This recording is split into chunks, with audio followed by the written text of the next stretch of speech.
Hi and welcome to the lesson of partial differential equations. So in the last class we discussed the wave equation with zero initial velocity. Now we will see an equation with zero initial displacement, and we'll solve this using the Fourier transformations. So this is the equation that represents simple wave motion in an infinite string, which is from negative infinity to positive infinity. It's the length of the string, and the initial displacement is simply zero, and initial velocity is somehow given by a function that is g of x, right?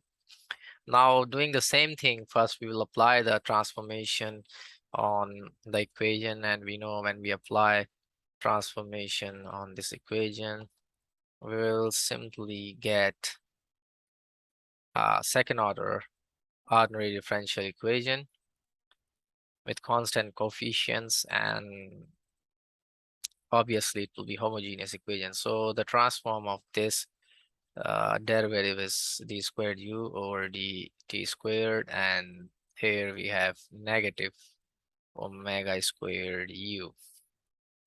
So now the differential equation, you can see it is second order and with constant coefficients and homogeneous.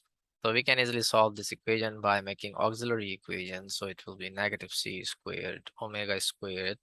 So the roots of the equation will be plus minus c omega with iota here, right? So complex because of this negative sign. And we can write the solution as a cosine omega ct plus b sine omega ct. And now what we need to do is we need to apply the initial conditions, but before doing that we need to apply Fourier transformations on the given initial conditions.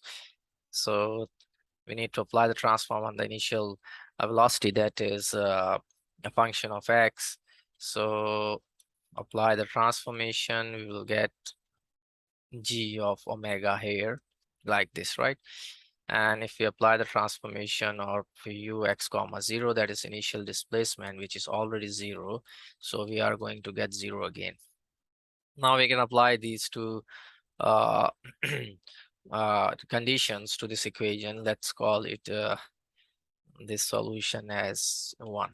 Now put in these values here. So ut, first of all, we need to calculate ut, or we can apply the first condition.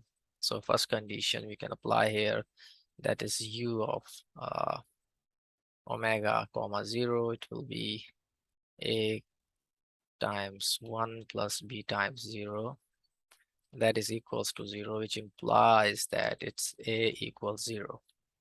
So now the equation becomes u equals b sine omega ct, and simply we can take the partial with respect to t for this equation. We will get omega c b cosine omega ct, and plug in the condition, that is the initial condition, to find this b. So ut of omega comma 0 is nothing but it's g of omega equals omega c b cosine 0. So this implies b equals g of omega and 1 over omega c here on the left. So this is the constant of the equation, what we get from the condition, and then we can simply write u of omega comma t is equals to 1 over omega c g of omega times sine omega c t. So this is the solution of the equation in terms of omega t, but we need the solution in terms of x comma t, right? So applying the inverse transformation to the equation, Here we can write inverse transforms 1 over omega c g of omega sine omega ct. So here we will have u of x comma t now by applying the inverse transformation, and on the right side we can simply write Fourier inverse, and it's 1 over omega c. So 1 over omega c g of omega times, now for sine omega ct we can see here that this is okay. We should write in this manner so it will be easier to understand that this g omega times sine omega c t over omega c. All right, so now what we can do here is we can simply now there is a result that we have already as we can do one thing here, and I will tell you how this will work. So this is g of omega, and if I multiply if I multiply this sine omega ct with 2 and again divide it with 2 to balance the equation, and then take this 2c outside, and then I will show you what will happen, because this is a constant, so we can take it outside of the transformation, and then we can apply the convolution theorem to this problem. So we can apply convolution. Now we can apply convolution for this function inside, and this will be 1 over 2c. And let me write here result from Fourier transformation is that Fourier inverse transform of this function to sine omega ct over omega. This is simply 1 whenever x is between negative ct and positive ct, and it's 0 otherwise, right? So this is a result from Fourier transformation computations. So we know that the result of inverse of this transformation is this thing, and inverse of this transformation, that is g of omega, this will be simply g of x again. So we can convolute these two things. So by using the convolution, so we can write this in a manner that u of x comma t equals 1 over 2c times g of x convolution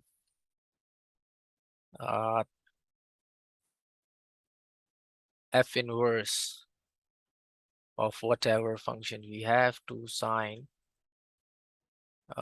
omega ct over omega. So instead of the function I have written here, I write here this thing, right? So this is also inverse. We know that this is inverse of g omega, and this is also inverse. We have a function here, this function, but it's a piecewise function. That's why I write in this manner here to make it easier. Now, so I can write 1 over 2c times the integral from negative ct to ct g of x minus eta d eta. All right, so this is simply convolution, and how I write this, you just need to give some concentration here, right? We know that the function is the value of the function inverse is 1 when it's between negative ct and ct, and it's 0 when it's otherwise, right? So for the convolution, what we need to do is, if we have function f of x and we are convoluting it with g of x, f from negative infinity to infinity, for instance d of x. So we write in this manner that it's we can write this convolution, sorry, not it will be not like this. The convolution, it will be like this. If we convolute f of x, convolution g of x, then we can write this as the integral uh, f of x, or we can simply say it as g of x minus eta and f of eta, right? D eta.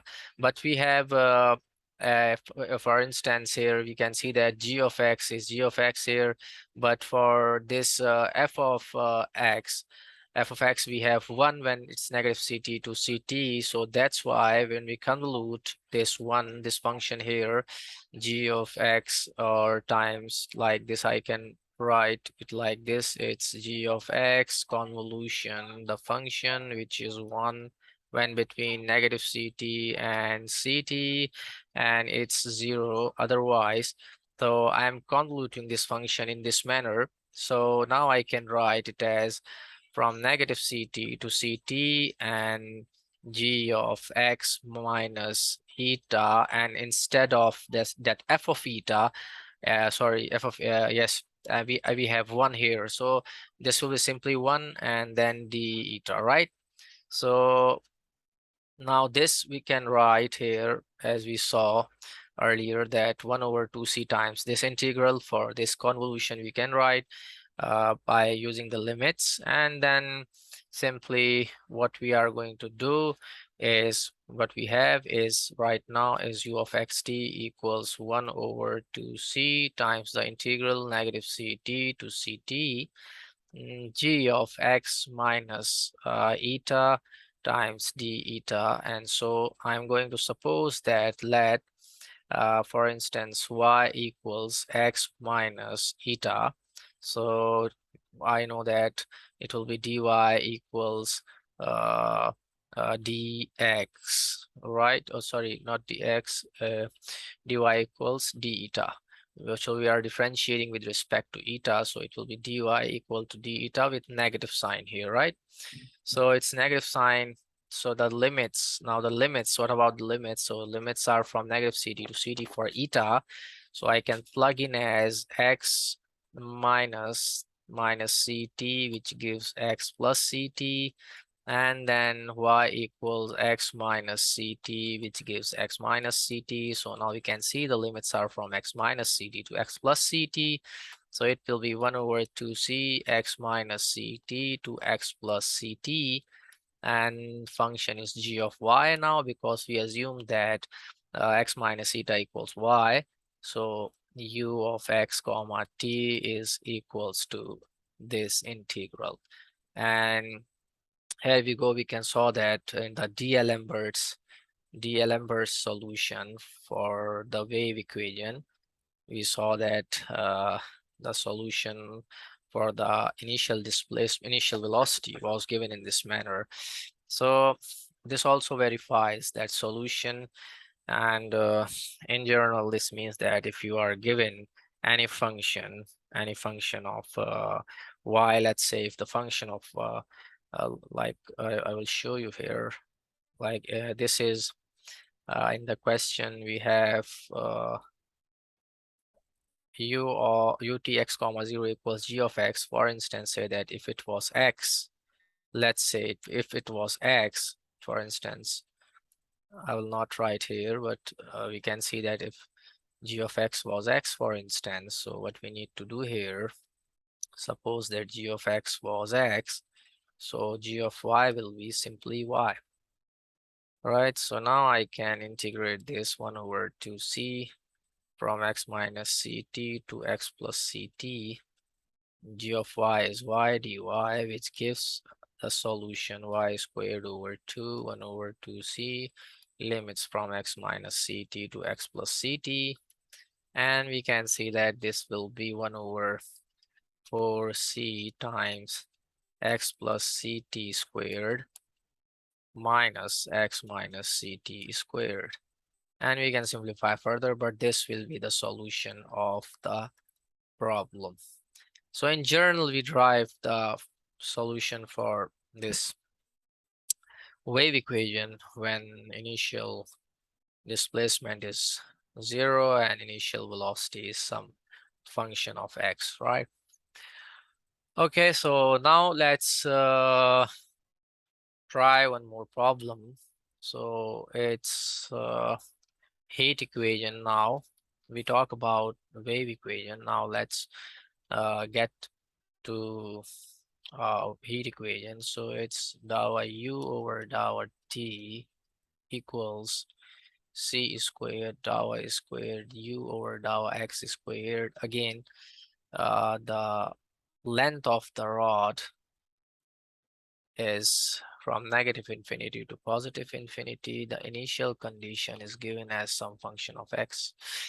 So applying the transformation, we know that if we apply the transform on this equation here, we will simply get the result that we already discussed, and that will be du over dt equals c squared negative omega squared u. So when we solve this equation, we will get u equals a e raised to the power negative omega squared c squared t. Now we need the initial condition, so apply the transformation to the initial condition. So we apply the transformation on f of x, we know we will get a function of omega. So we can write it as u of omega comma 0 equals a e to the power 0 is equals to f of omega by using this equation 1, right? So if I can write here 1 implies, so a is equals to f of omega, a equals f of omega, so u equals f of omega times e raised to the power negative omega squared c squared t.